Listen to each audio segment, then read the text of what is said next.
Hi guys. สวัสดีค่ะ Howdy crab. We're doing cooking again. Anne is going to make green curry, right? But as far as we can do it, we're going to make it from scratch. So we're not going up the road and buying Heinz green curry paste or something and then doing that. We're doing everything. We're doing fresh coconut to make the coconut milk. All fresh ingredients to make the paste. Yeah, the whole bit. So as authentic as we can get. So we will alright, I'll just show you the ingredients for the paste. Okay, this is the ingredients for just the green curry paste, the curry paste. Okay, we'll start over here. We have coriander seeds, just normal everyday white pepper, and caraway seeds. Okay, over here we have just a little brown shallot. Oh, there's one there, brown little shallotty oniony things. Garlic. Thai garlic is very small compared to the Western one. This is coriander, but okay, here's the bunch of coriander. Okay, and that's been chopped. There's the bunch of coriander leaves. This is the roots and the stem from that bunch of coriander. Here we have kaffir lime rind. Okay, and there's kaffir lime, and you just grate the rind off. So kaffir lime rind. Green chilies, of course.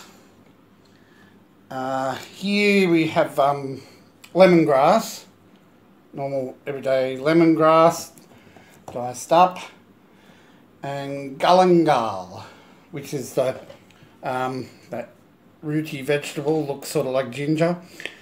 Galangal. There's shrimp paste and salt. Yeah. Did I do everything? Yeah. Yes. Alright, now all of this goes into the mortar and pestle to make the actual green curry paste. So, yeah, I mean, 99% of people run up the road and buy Heinz, yep, here it comes, Heinz, curry paste or something, some brand of curry paste. Yeah, as I said, Anne's trying to do this as authentic as possible. So we're not running up the road to buy the green curry paste.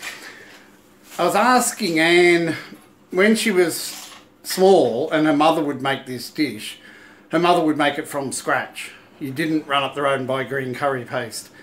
She got all the ingredients like this and pounded away and made the paste and then etc. Yeah. But nowadays, I suppose that tradition is dying a little bit, maybe. But saying that, you can go around the market around here and you can buy green curry paste that the little old lady made this morning. She did all this at home, made little packs of green curry paste. So you can buy it fresh to bring home, or you can do what Anne's going to do now and make it. Okay, I make green curry now. Put everything together. Okay, so all those ingredients go in the mortar and pestle. And Anne pounds away. So the only thing wrong with doing this in a condo is the people downstairs.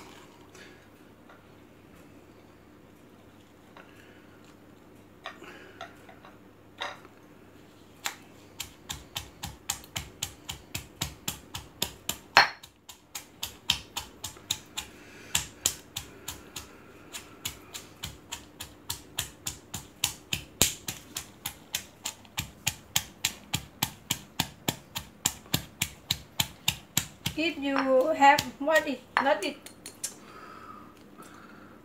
anything say machine, some machine. Oh, if you had a machine, yeah. Machine easy. Any but Thai people own Thai people. Yeah, like this is the old traditional way to do it, yeah. Yeah.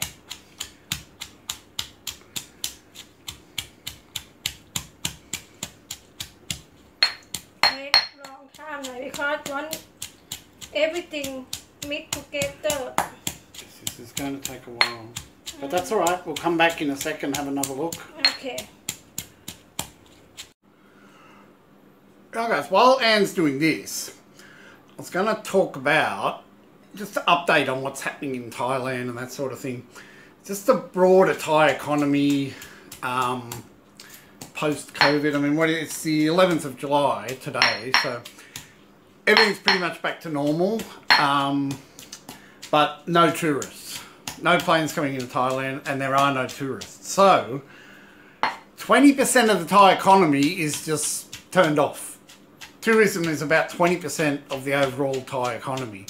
So it basically doesn't exist at the moment, except for domestic tourism, and that's going quite well actually. That's really strong. So, but the outcome of this, I think, is going to be good for Thailand, or good for people like me who live here, and good for Thais, etc. Up until now, there's been like the general broad Thai economy that everyone lives in, sleeps in, eats in, shops in, cooks in. Yeah, where the normal average Thai wage is something like, you know, $200 a week or something. You know, it's not much. That's like a school teacher, a bank teller, whatever, gets a couple $100 a week. You know, someone who works in 7-Eleven or a waitress or something gets about $100 a week. So, yeah, and they live on that. You know, they pay off cars and pay their rent and go on holidays and the whole bit. That's been the broader Thai economy. But then laid on top of that has been this tourist economy, or two-week millionaire economy, which yeah, so it's almost a false economy that lays on top of the normal Thai economy. So, you know, down the road here, there'll be 5 shops in a row that sell Thai food for a couple of dollars a dish, or produce for a couple of dollars a kilo, you know, whatever. And there'll be one shop that sells hamburgers for a day's wages for a Thai person. So, yeah, that's the tourist economy is, yeah, literally a person who works in, say, 7-Eleven as a shop assistant would earn, or a waitress or something, would earn 300 baht a day. So that's about $15 a day.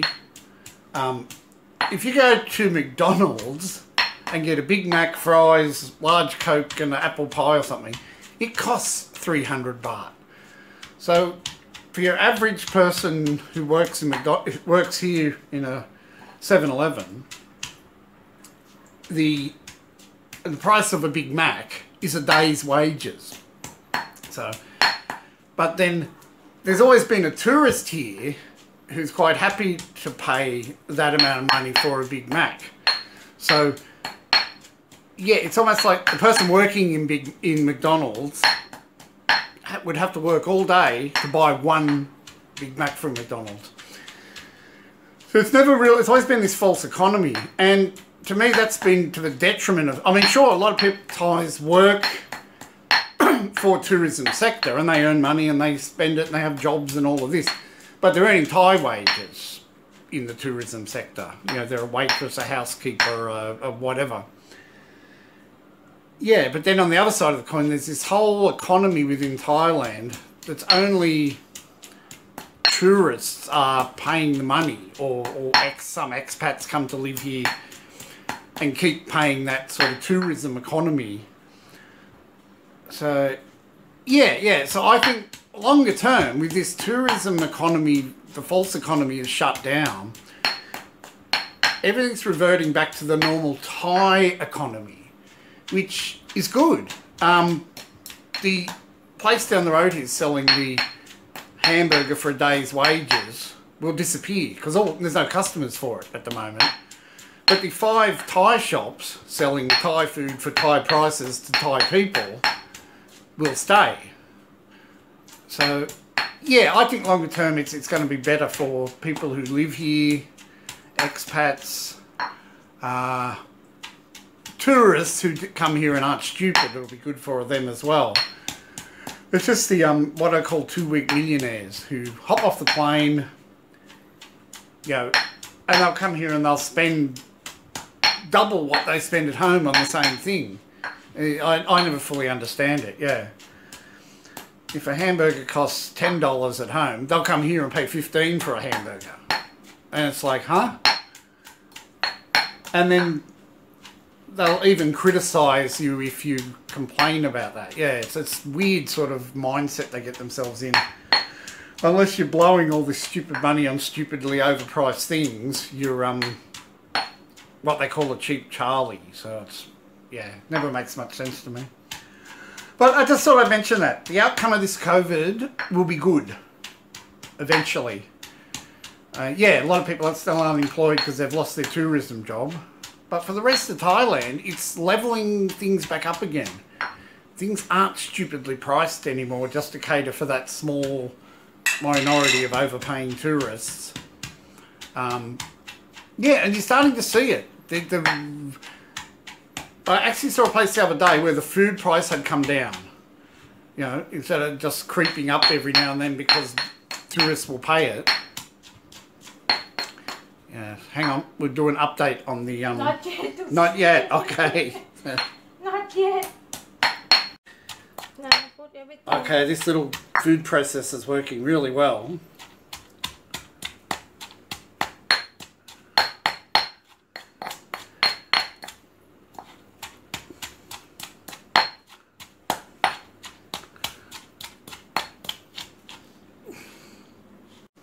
So, back on my rant about the Thai economy. At the end of the day, as I said, I think it's going to be good for Thai people. Eventually they'll get their tourism job back, I suppose. But good for most 80-90% of Thais who just live within the normal Thai economy, earn normal Thai wages, all that sort of thing. Good for people like myself who live here, because we can fall back to that, what was good about Thailand in the first place. Cheap price for great food, all that sort of thing. Yeah, I don't know how long that'll last. All the 2-week millionaires will come flying back in on the first plane and then wreck everything again. But yeah, no, it's actually, I think it'll actually work out quite well. Yeah, so someone was asking me the other day about, you know, is it still a good place to retire in Thailand, you know, because there's been a lot of doom and gloom from even before COVID. Oh, it's getting ridiculous, it's getting expensive, it's this, that, the other, all this rubbish. At the end of the day, yes, it is. It's still a great place to come retire. It's cheap. It's, you know, great lifestyle, cheap, all of that sort of thing. For the equivalent lifestyle back home, it, you know, can be a tenth of the price. Yeah, what it is, the big ticket things are still cheap. Your rent, a month's rent, or buying a place is still ridiculously cheap. Buying a motorbike and running it is still ridiculously cheap. All your food, groceries, unless you're buying imported goat's cheese or something, all your groceries are ridiculously cheap. You're eating out, Thai food, local food, that sort of thing. Yeah, all of those, but your major expenses, your rent, electricity, those sort of running a car, your car insurance, your car tax, all of that sort of stuff is still incredibly cheap, so it's still worth the effort, yeah. A lot of other things, maybe the price of, I don't know, something, dishwashing liquid has maybe gone up, you know, and it's more expensive than it was 10 years ago, but it's probably still cheaper than the West, I think. Oh, this green curry's looking good. Okay, so there's the finished product. And Anne's got a very sore arm now. The only thing we didn't mention, it was all the ingredients you saw before. The shrimp paste, about 1 teaspoon of shrimp paste. So now we're just getting the ingredients ready for the, or to actually make the green curry. So I'll show you that in a sec. Okay, we're moving on to stage 2. This is actually making the green curry now. Okay. Now, we have, starting from the top, our green curry paste, chicken, fish sauce, palm sugar, basil. Now this is Thai basil, so it's not Italian basil, but there's not much I can say about that, but Thais have about 57 versions of Thai basil, so yeah, but it's Thai basil, okay. Now, we went this morning and got the coconut fresh from the markets. I'll put a clip, I took a clip.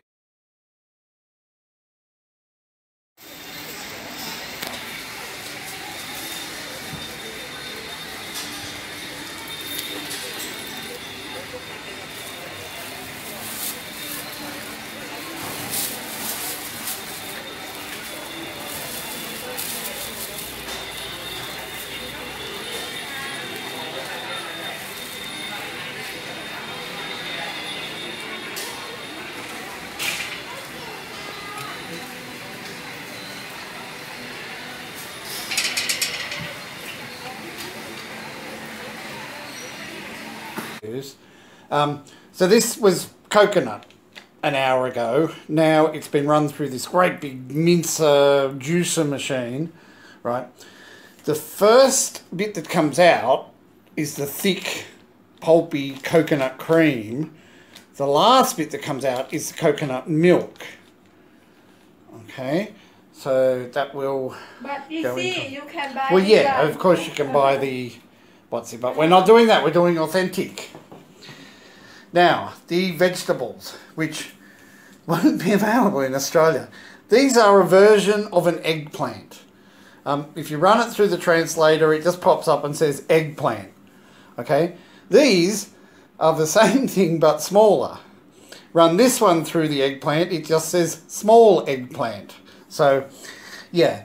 But these, saying that, I suppose these vegetables are probably available somewhere in like Australia or US, UK. A lot of the time when Anne makes it here, she'll substitute it for me. She'll put snow peas, or she even made it one day with Brussels sprouts, and it was really yum actually. Chili, red chili, kaffir lime leaves. I think that's everything. So Anne's getting the stove all fired up. Okay, so Anne's just slicing up those eggplants. I'll just show you what one looks like inside. As you can see, it just looks like an eggplant. So, yeah, it's a Thai version of an eggplant. Want to look small one, right? Well, they should be the same, shouldn't they? Yeah. Yeah, so they look the same inside as well, yeah. Alright. We're getting ready to shoot up. The pan's heated up. Put it, cream, coconut oil. This is the coconut cream. That's the stronger of the two. So, yeah. And boils that off a little bit and thickens it. Yeah. Again, this is the limitations of an electric stove.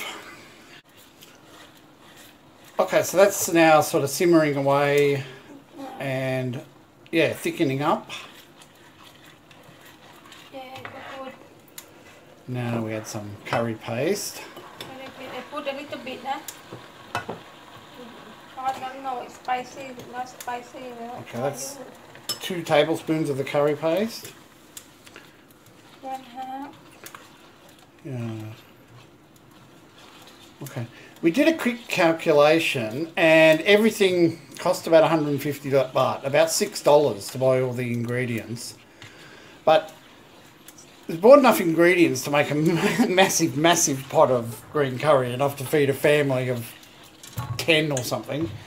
And a lot of the ingredients he's got a packet of seeds, a packet of peppercorn, a packet of whatever, so it's got enough ingredients to make green curry over and over 3 or 4 more times. But the chicken was $2, the coconut $1, yeah, various few vegetables and things another $1. So yeah, it came up to about $6, all the ingredients. If you can smell this, you need smell-o-vision. This smells really nice. Oh, yum. So still just the coconut milk thickening.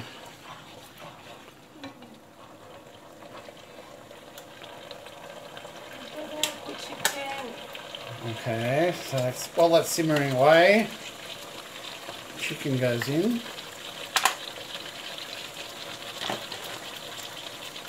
So again, the chicken sort of just bastes in the curry, yeah.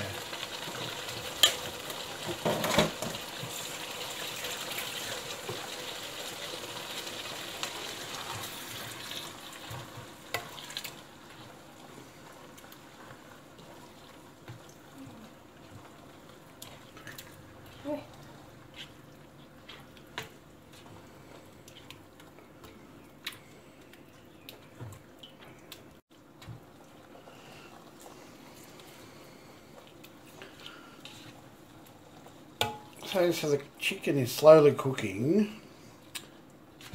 I think Anne added another teaspoon of the curry paste, another tablespoon of the curry paste. Yeah. That's had about 2 and a bit. Okay, now that's cooking up a bit. I think Anne's adding, this is coconut milk, yeah? So this is the second part of the coconut, which is more watery, juicy part of the coconut.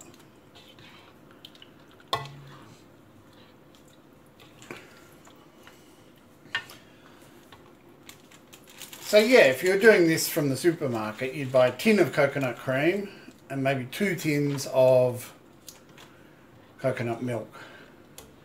Oh, what went in there? Kaffir lime leaves. No. Okay, I missed that. Hang on, the kaffir lime leaves went in.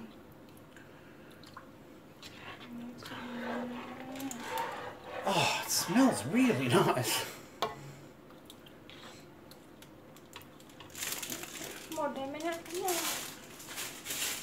So it has that real aromatic smell now, like almost like a flower. It smells really yum.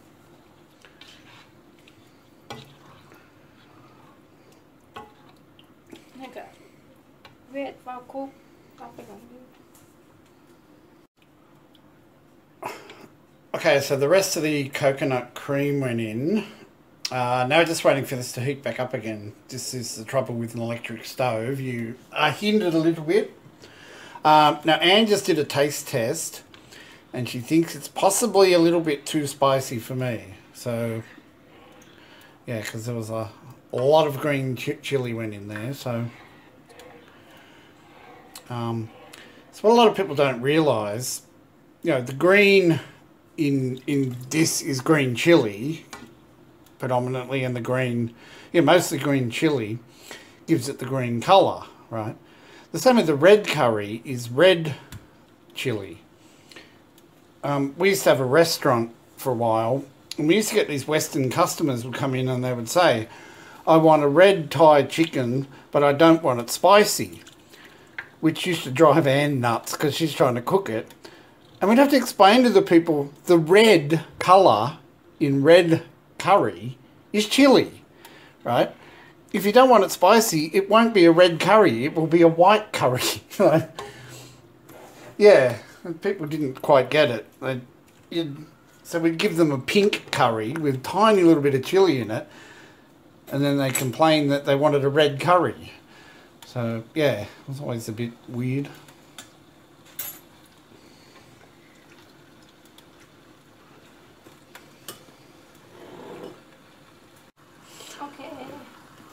Okay, now the eggplants are going in, is that right?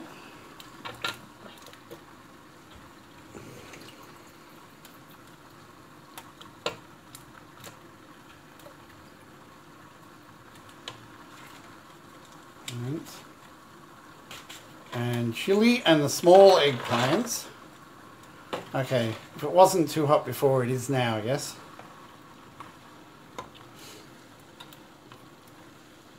Oh, this is where you need smell-o-vision. That really smells nice. I could put Oh, a little bit fish sauce, yep. Is it that? Okay, so that's a fair bit of fish sauce you're putting in, isn't it?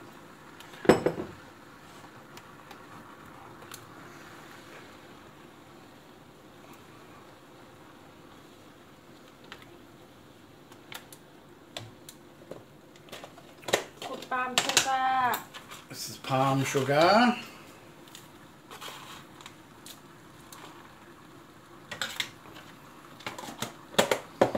You can taste what you want, what you like. Spicy, if you want spicy, you can put. This is more.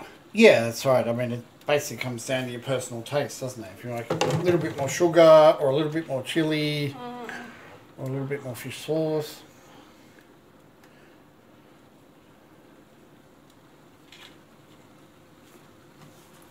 Okay.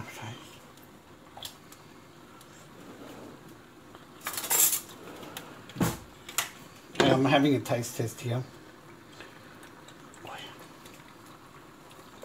Spicy. Are you sure?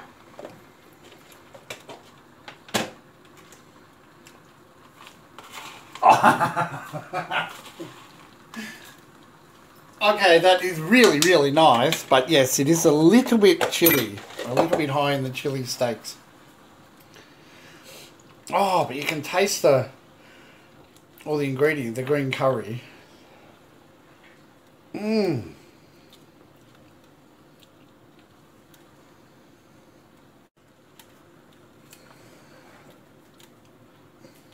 Spicy. Okay. Everything It's finished. Yeah. Now, right at the end, the basil goes in. So that doesn't cook. It stays sort of fresh to serve. Yeah, you would serve pretty much now with the basil in there. Okay. Okay. We'll just have to plate some up now so I'll show you what it looks like.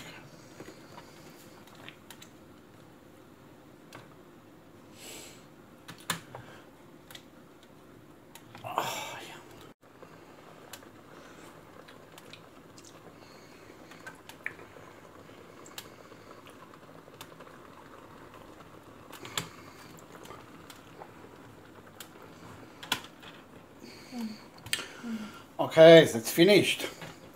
Oh, if I've just had a taste test and it's really, really nice. The whole making the paste fresh and all the fresh ingredients, it does make a difference. It really is aromatic and you can taste all the flavours coming through.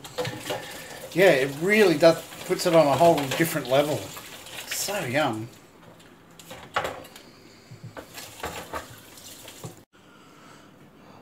Okay, so there is the finished product, and this looks nice, but it smells so nice and it tastes so nice. Okay, do some rice. Okay guys, that's our green curry. Thank you, Anne. Thank you. Yeah, that's oh, it is really nice. Alright, that's another dish that we've made. We shall sign off and we will talk to you in the next video. Okay, thanks guys. Bye. Bye bye ค่ะ Thank you ค่ะ